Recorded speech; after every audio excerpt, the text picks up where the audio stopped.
ప్రజాస్వామ్యంలో ఓటు హక్కు అనేటువంటిది ఒక పెద్ద ఆయుధం.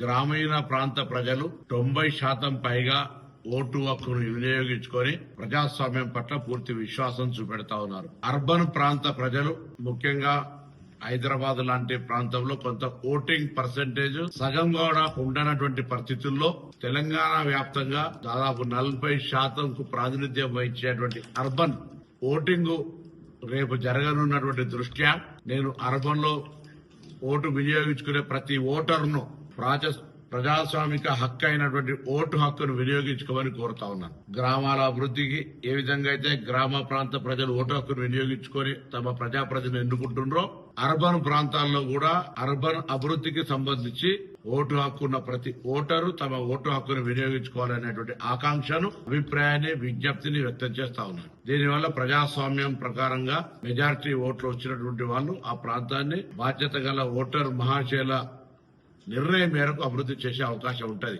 ఓటింగ్ పర్సెంటేజే తక్కువై అందులో మళ్ళా 0.5% అంటే 50% కంటే తక్కువ వచ్చిన వాళ్ళు కూడా ప్రజాప్రతినిధి కావడం వల్ల ఆ ప్రాంత అభివృద్ధికి సంబంధించి స్పష్టత ఉండలేదు. కాబట్టి అర్బన్ ప్రాంతంలో జరిగేటువంటి మున్సిపల్ కార్పొరేషన్స్ రేపు జరిగేటువంటి ఎన్నికల్లో అందరూ తప్పకుండా విధిగా ప్రజాస్వామ్యాన్ని గౌరవిస్తూ ఓటు హక్కును వినియోగించుకోవాలని కోరుతాం.